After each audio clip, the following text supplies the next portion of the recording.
오늘은 집사라면 반드시 알아야 할 고양이 장염의 초기 증상과 대처법, 그리고 실제 진료비까지 낱낱이 공개해 드릴게요. 고양이가 토하거나 설사하는 걸 한두 번쯤은 겪어보셨을 거예요. 근데 그게 단순 소화불량이 아니라 장염의 시작일 수 있다는 거 알고 계셨나요? 특히 고양이는 아프다는 표시를 잘 안 내는 동물이기 때문에 초기 증상을 놓치기 정말 쉬워요. 그래서 집에서 바로 체크할 수 있는 10가지 이상한 행동들, 그리고 병원 언제 가야 해? 라는 고민에 대한 정확한 타이밍, 진료 항목별 평균 비용까지 오늘 영상 하나로 완전히 정리해드립니다. 진짜 중요한 얘기니까 끝까지 꼭 시청해주세요. 중간에 영상 멈추지 마시고 여러분의 소중한 고양이를 위해 끝까지 함께 해주세요. 고양이 장염 초기에 잡으면 회복도 빠르고 병원비도 아낄 수 있어요. 그럼 지금 바로 시작해볼게요. 고양이가 장염에 걸리면 가장 먼저 나타나는 증상은 잦은 구토와 설사입니다. 특히 갑자기 노란색, 초록색, 하얀 거품 형태로 토하기 시작했다면 소화기관에 이상이 생긴 거예요. 물설사나 점액질이 섞인 변은 장 점막에 염증이 생겼다는 직접적인 신호입니다. 그리고 식욕이 급격히 줄거나 좋아하던 간식조차 거부하는 경우도 많습니다. 고양이는 평소 일정한 루틴으로 식사하는 동물이기 때문에 이 작은 변화가 매우 중요해요. 또한 물만 마시고 밥은 안 먹는 경우나 화장실에서 오래 머무는 행동, 배를 자주 핥는 습관도 장염의 전조 증상일 수 있습니다. 초기에는 그냥 기분이 안 좋은가? 라고 착각하기 쉬운데 12시간 이상 이런 증상이 계속된다면 장염을 의심해봐야 합니다. 마지막으로 고양이가 평소보다 기운이 없고 한 곳에 웅크리고 있는 시간이 길다면 장염에 의한 복통이나 탈수 증상이 진행되고 있을 수 있어요. 2단계에서 발견하면 치료도 빠르고 입원 없이 회복이 가능합니다.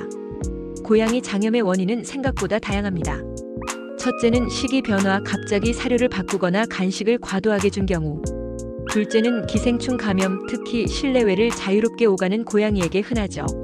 셋째는 세균성 또는 바이러스 감염인데 이건 면역력이 약할 때 쉽게 발병합니다. 그리고 넷째는 스트레스.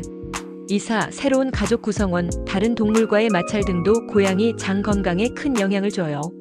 그래서 보호자는 사료 변경 시엔 1주에서 2주에 걸쳐 천천히 바꾸고 배변 패턴을 매일 기록하는 것이 매우 중요합니다.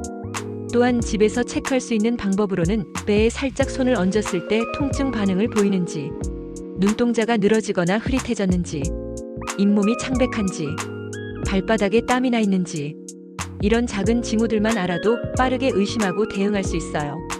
그리고 구토와 설사가 동시에 나오는 경우 무조건 병원에 가야 합니다.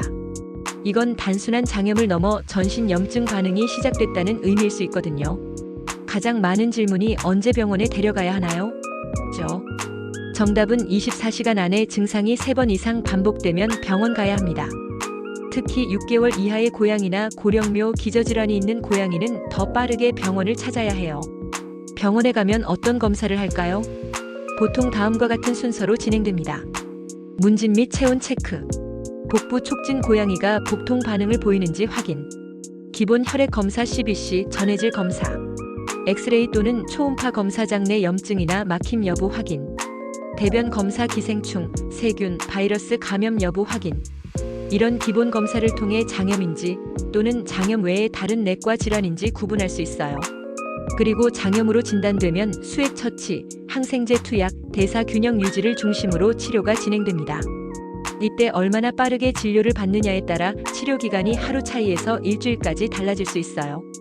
그래서 좀 더 지켜볼까? 하는 그 시간이 가장 위험할 수 있습니다. 장염은 하루 이틀 만에 악화되는 병이니까요. 병원에서 치료받고 집에 데려왔을 때도 끝이 아닙니다. 진짜 중요한 건 가정에서 어떻게 관리하느냐예요. 가장 중요한 건 식이 조절입니다. 첫 24시간은 금식이 권장되기도 하고 이후에는 소화가 쉬운 처방식으로 식단을 바꿔야 해요.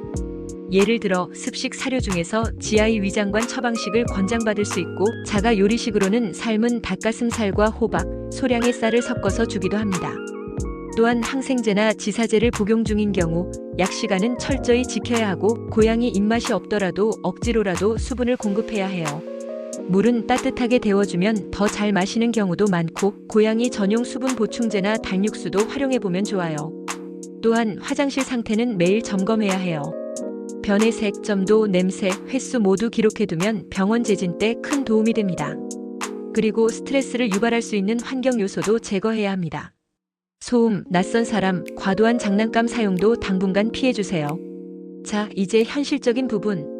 많은 분들이 궁금해하시는 고양이 장염 치료에 드는 실제 비용을 알려드릴게요.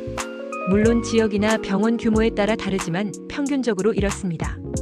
기본 진찰료 1에서 2만원, 혈액 검사 5만원에서 8만원, 대변 검사 2만원에서 3만원, 엑스레이 또는 초음파 4만원에서 7만원, 처방식 사료 작은 포장 기준으로 2만원에서 4만원, 지사제, 항생제, 수액치료 하루 약 5만원에서 8만원.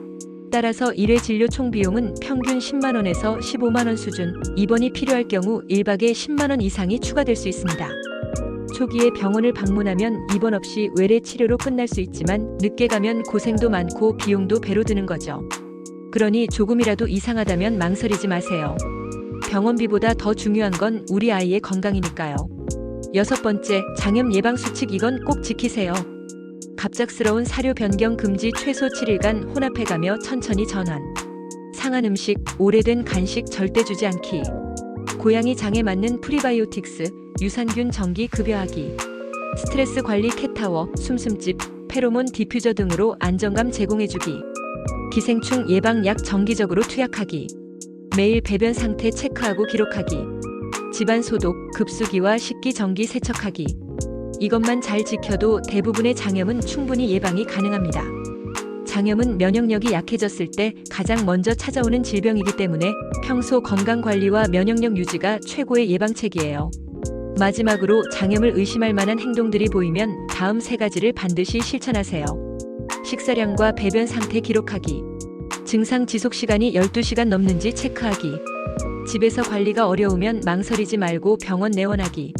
그리고 혹시 병원 가기가 어려운 상황이라면 동물병원에 전화해서 증상을 상세히 말하고 상담받는 것도 좋은 방법이에요. 요즘은 온라인 수의 상담도 가능한 곳이 많으니까요. 우리 고양이는 말을 못하니까 집사의 관심이 생명줄이에요. 작은 변화도 놓치지 않는 게 최고의 사랑이자 책임입니다. 오늘 영상이 도움이 되셨다면 꼭 기억해주세요.